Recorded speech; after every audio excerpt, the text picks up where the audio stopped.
नमस्कार दोस्तों, मैं अंकुर उपाध्याय स्वागत करता हूं आप सभी का एक बार फिर से अपनी नई वीडियो में। दोस्तों, खबर ये आ रही है कि सरकार कल बजट में पीएसयू बैंक्स में एफडीआई की लिमिट को बढ़ा सकता है। कितनी बढ़ाएगा वो तो कल ही पता चलेगी, और बढ़ाएगा भी या नहीं बढ़ाएगा वो भी कल ही पता चलेगी। लेकिन मैं आपको कुछ डेटा बताना चाहता हूं जो करंट सिचुएशन में है।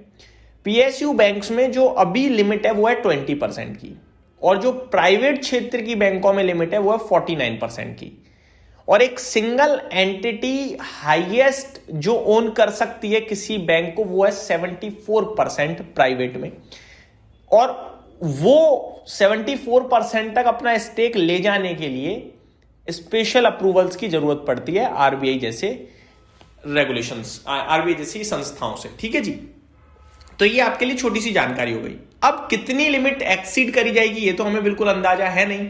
20 से 49 करा जाएगा या अप टू 74% तक ले जा सकते हैं विद रेगुलेटरी अप्रूवल्स, तो वो हमें कल पता चलेगा कि ऐसा कुछ आता है नहीं आता है। लेकिन हाँ, इस बार खबर ये जरूर है कि एफडीआई की लिमिट सरकार बढ़ा सकती है 20% जो कि अभी है उससे।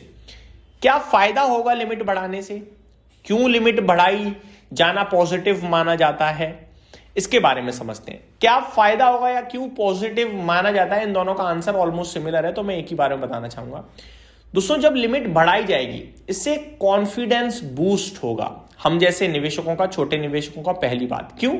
मान के चलो अगर एक बड़ी संस्था, मान के चलो जेपी मॉर्गन चेस बैंक है, वो किसी सरकारी बैंक में आती है और एक बड़ा स्टेक उठाती है, तो आपको, हमें, इन्वेस्टर्स को क्या दिखेगा कि यार जेपी मॉर्गन चेस बैंक दुनिया की दिग्गज बैंकों में से एक बैंक, इस बैंक में अगर स्टेक ले रही है तो इन्हें अपॉर्चुनिटी दिख रही है, बड़ी अपॉर्चुनिटी दिख रही है, या फिर इस कंपनी में बहुत पोटेंशियल है, उसकी वजह से और इन्वेस्टर्स अट्रैक्ट होंगे। पहला फायदा। दूसरा फायदा, जब इतना बड़ा बैंक या इतनी बड़ी कोई भी ग्लोबल फर्म किसी बैंक में स्टेक उठाएगी बड़े लेवल पे, उससे ये होगा कि हमें ये समझ में आएगी यार ये बैंक बैठी है, ये जल्दी तो बेचेगी नहीं, एक बड़ा स्टेक एक बड़े इन्वेस्टर के पास है, छोटा मोटा मार्केट में रह गया है, ज्यादा वॉलेटाइल नहीं होगा।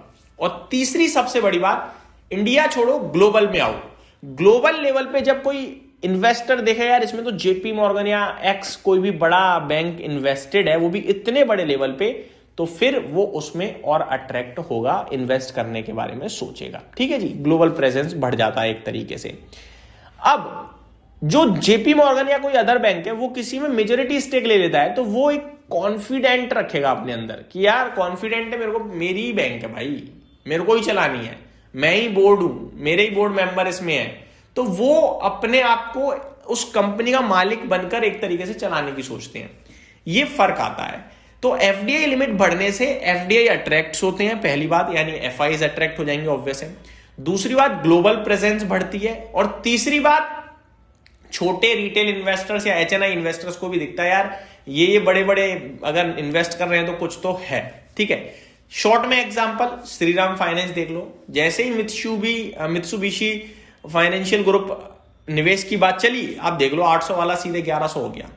यही तो होता है भाई, और उनका अभी भी भरोसा पूरा बना हुआ है, ये होता है। ठीक है, अब अगर मैं बात करूं करंट सिचुएशन में कि किसके लिए सबसे ज्यादा फायदे वाली बात है, वैसे तो पूरे बैंकिंग क्षेत्र के लिए सरकारी, लेकिन अगर मैं देखूं 20% की लिमिट है अभी, किसी भी बैंक में एफडीआई की होल्डिंग्स 20% है ही नहीं, यानी जितनी लिमिट है उतनी भी अभी तक एफडीआई ने नहीं करी है, तो फिर और ज्यादा क्यों ही बढ़ाएंगे वो, मेरे को ये भी लगता है। कभी बार पूरी बैंक की एक्वायर करने की बात आ जाए तो बात अलग है, अदरवाइज ये 20% से अगर 49% कर भी दी ना लिमिट, तो मुझे लगता है कि उतने बड़े लेवल पे कोई टूटेगा नहीं आई थिंक, पर ये सेंटिमेंटल पॉजिटिव जरूर हो जाएगा।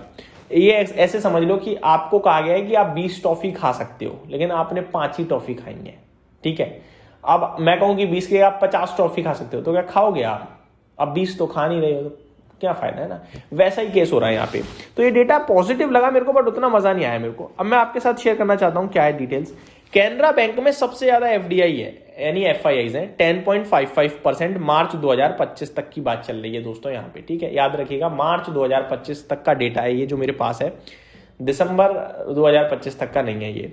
सिमिलरली 9.43% बैंक ऑफ बड़ौदा में है, और 7.48% यूनियन बैंक्स में है। और जैसे कि Punjab national bank, bank of India, bank of Maharashtra में 6 से 7% की समथिंग की होल्डिंग है। आगे, these figures reflect foreign institutionals and foreign shareholdings under current cap 20% FDI limit and not necessarily direct FDI targets.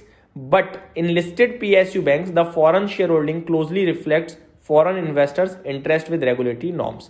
ठीक है, तो FIIs हैं ज़्यादातर जो इनमें है invested. Foreign holdings around 11.07%। SBI की बात करी जाए तो 11.07% है।